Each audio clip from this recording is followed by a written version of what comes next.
is Meg Jones-Wall, and you're listening to Card Talk, a mini podcast for tarot basics and evergreen insights. I'm glad you're here.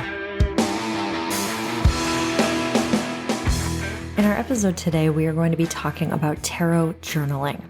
Now, tarot journaling as an expression, as an idea, as a practice can refer to a few different things, right? There are a couple of different ways that we can go about tarot journaling. So today I'm going to talk to you about 4 different ways that this can look, or 4 different ideas that you can use to start to shape a tarot journaling practice if you're interested in doing this as part of your readings or just your general relationship building with the cards. Now, just to give us a baseline, when I say tarot journaling, I'm really meaning any way of recording your thoughts, impressions, feelings, and interpretations around your interaction with the tarot.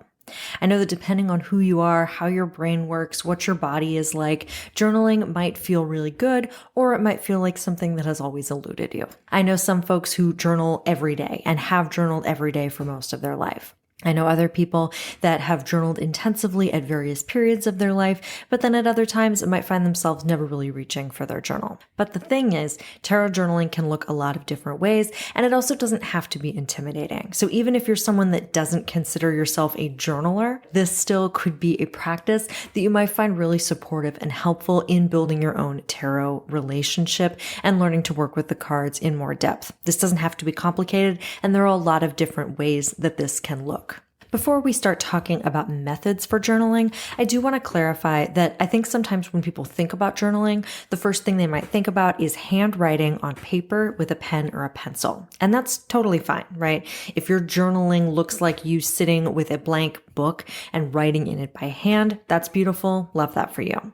But there are lots of other ways to record your thoughts and to get things down in a recorded kind of way.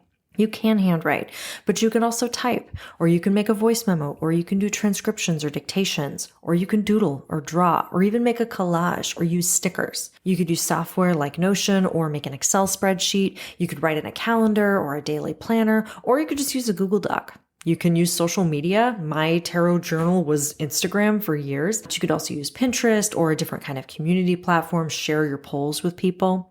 You could have dedicated notebooks with specific sections for everything that you want to record and track. You can print out worksheets. I sell some like that on my website, or you can just use loose leaf paper, literally whatever works for you. All of this and so much more can live underneath the umbrella of tarot journaling. And I say all of this not to stress you out or give you too many choices, but just to say that journaling gets to be whatever you need it to be.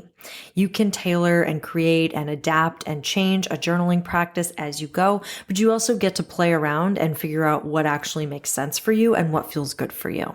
For me personally, my tarot journaling practice started as just me, my deck, and a lined notebook that I had gotten from a local drugstore. For me, having that blank page in front of me and knowing that no one else was ever going to see it made me feel really safe to just explore whatever I wanted to explore on the page. It meant that I could write down questions that I had, that I could write how confused I was by certain cards, and it just gave me an opportunity to let my feelings out on the page without worrying about things being in complete sentences or super beautifully written or anything like that. After about 6 months or so, I shifted and started using Instagram as my tarot journal. It was initially private, but then I made it public because I never thought anyone would find it. And look where it got me. Which is just to say that social media, as flawed as it is, can be a great way to have a visual representation for your tarot journal, depending on how you are, right? I was a photographer, and so for me, having that visual component felt really useful as part of my journaling practice. I really want to remind you and stress here that your journaling practice can look any way you want and can be specifically tailored to what feels good for you. As I talk about these 4 methods, I really want to encourage you to trust in your own knowledge of how your brain works, how your body works, of what feels good for you in your practice at this time, and also for what you actually care about in terms of records and information. Let's start talking about some methods for tarot journaling. The first method that we're going to talk about is kind of what we've already been talking about, which is using tarot journaling as a method for tracking your readings. Something that often comes up when people think about tarot journaling is really the idea of writing about whatever card or cards you draw that day. I think that this can be one of the simplest and most accessible ways to get started with tarot journaling because it's a really easy way to just start keeping a record of what you pull, what you asked, and the context of the reading itself. When you're journaling as a way of tracking your readings, it doesn't have to be any more complicated than this. You can really just note what the question you asked is, what spread you used, if you used a tarot spread, what cards you pulled, maybe what deck you used, and then just the context of the reading itself. You don't even have to write what you think the cards mean or the reading meant if you don't want to. You really can just use your journaling practice as a tracking method. For some people, having a tracking practice is really helpful. And so I am going to do an entire episode just talking about methods for tracking and organizing your tarot readings. But to take it one step further, the second method I want to talk about is really journaling as understanding and exploring your readings. And I think that this can be one of the most helpful methods, especially if you're just getting started in your tarot practice. This is really just taking it one step further and including not just what card you pulled and what was going on when you pulled that cards, but also writing down anything you like about your interpretation, your understanding of that reading in as much depth as you find helpful. And you can write anything for this. This could be your reflections. It could be your observations. It could be any meanings you derive from the cards you pulled. It could be questions you have or places where you're confused. These could be reminders to self, things that pop up in your head as you're writing. They could be quotes or song lyrics or stories or anything that comes forward when you're looking at a certain card. They could also just be keywords or correspondences, things that you note either that come from within you or things that you look up while you're doing your reading. And I think it's especially helpful to write down things that are uncertain, things that are frustrating, ways that you get a little mixed up or uncertain about your reading. So really beyond just tracking like we were talking about in the first method, this secondary method offers the additional benefit of not just seeing what you've pulled and being able to look back at that over time, but also being able to track your understanding of specific cards, not just to see how often a card comes up, but also to watch and monitor how your relationship with the tarot itself changes and grows over time. And also to see how when you pull a certain card at various points and that card starts to repeat when you've been reading long enough that you might have worked with a certain card more than once already, you have the chance to see what that card meant to you when you've pulled it in the past and compare that with how it might strike you in this particular moment as you pull it in this current reading. These first two methods are really connected to tarot journaling as part of your reading practice. But the other two methods I want to share are really about tarot journaling as part of a personal connection practice or really deepening your relationship with the cards themselves. And so I'm going to talk you through that a little bit more. The first is journaling as building personal connections with the cards. And this is really about actually choosing specific cards that we want to build connections with or work with in certain ways.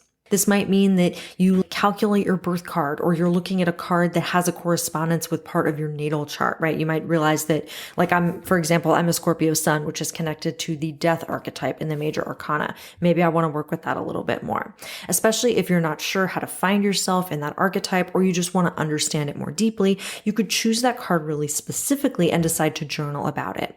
In the same way, you could do this if the same card kind of keeps recurring and you want to spend some time studying it and trying to figure out why this card keeps emerging for you. And I'm going to do an episode on recurring cards too soon, I promise. You can also do this not just with one specific card, but actually with a set of cards. So for example, if you're really struggling with the suit of swords, maybe you pull all of the cards from that suit out and start to journal through them. Or you could pick a specific type of card, like all 4 of the minor arcana pages or all of the 5s that show up in the tarot. Or you could do a line from the major arcana like the Magician to Strength and look at that story together. But journaling through a set of cards or an individual card, but especially a set of cards, can help you start to make connections between the cards as well as with individual cards. Digging deeper into what these cards mean to us outside of the context of readings can be really helpful because it means that things are a little bit less charged and we can be more objective in how we're synthesizing a card, how we're understanding the card, and how we're responding to the card. Looking at a card objectively and on its own, rather than thinking about how that card is serving as a response to your question, might mean that you see different things in it, or that you're more open to layers of meaning that are harder for you to notice when you're in a more emotional space and you're trying to have a conversation with your cards. So this is a particularly great method if you want to dig into specific cards that are confusing, overwhelming, feel really complicated, or just that you want to get to know better or feel more confident about. And the fourth and final final method, one that I am particularly fond of, is journaling as intentionally working with cards towards a purpose. If you want to get really deep, we can choose specific cards to work with that are going to help us accomplish a goal, learn more about an aspect of self, explore a complicated theme or a topic that's near to our heart, or just think critically about something that matters to us. But this is a really potent way of working with the cards in a way that can lead to like transformation or healing or empowerment. It can really help us get to know ourselves on a new level. And it can also give us space and a container to challenge a notion that we might have about ourselves or dig into something that might feel really complicated. Now, this could be thematic, right? We could choose cards that are specifically about relationships or work or health or money or feeling safe in the body. Look at those cards together and think about what bubbles up for us and journal through that.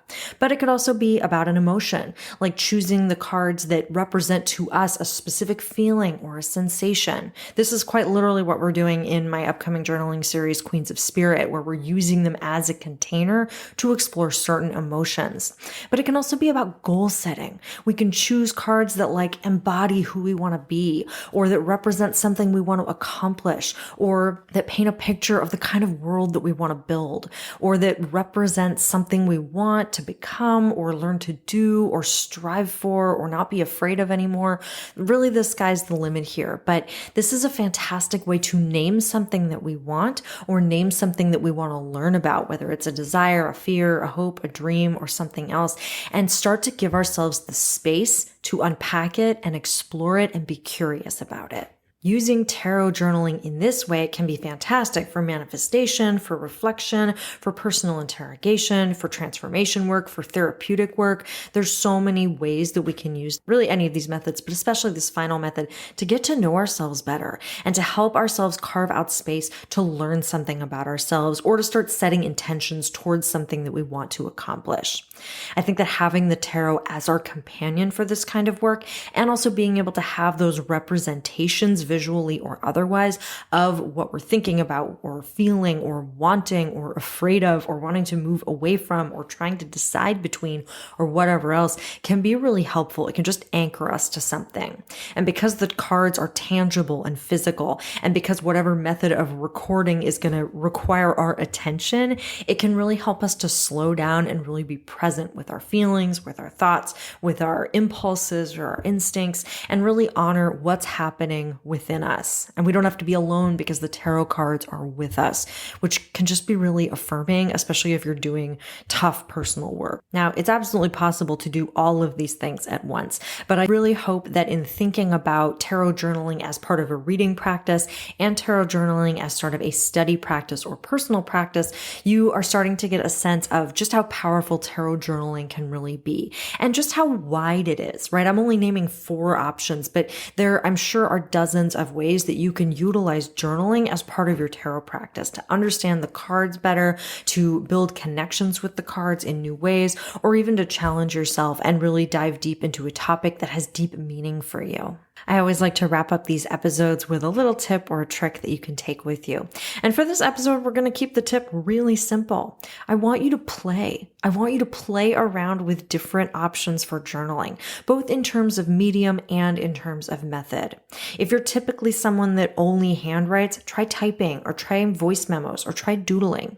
If you're typically someone that doesn't journal at all, give one of these methods a chance and see how it feels. If you usually just tarot journal as a method for tracking, start to expand beyond that and incorporate some other ideas into your journaling. And if you usually just write off the cuff, look up some journaling prompts or creativity prompts that you can use to dive a little bit deeper, either into cards that you've pulled as part of a reading or cards that you're choosing intentionally to work with in a more specific way or towards a specific end. There are tons of prompts out there on the internet. I have a few series myself that can also provide some if that's what you're looking for. But I think that using questions that someone else has written sometimes can be really helpful in just kind of getting out of our heads, challenging our way of thinking, or looking at something through a new lens. So I just want to encourage you to have fun with this. Don't put pressure on yourself to immediately develop a perfect quote unquote tarot journaling practice as quickly as possible. Instead, give yourself space to try things out, see what feels good for you, and see what really feeds your spirit, what really satisfies you when it comes to your tarot journaling practice. That's all I have for you. But as always, thank you so much for spending this time with me, and I'll be back again soon with more Card Talk. Card Talk is committed to staying ad-free for everyone, which is possible thanks to the generous support of listeners like you. To pledge your monthly support or make a one-time donation, click the link in the show notes. You can also find episode transcripts, more about me, and additional tarot resources through my website, 3amtarot.com. See you next time.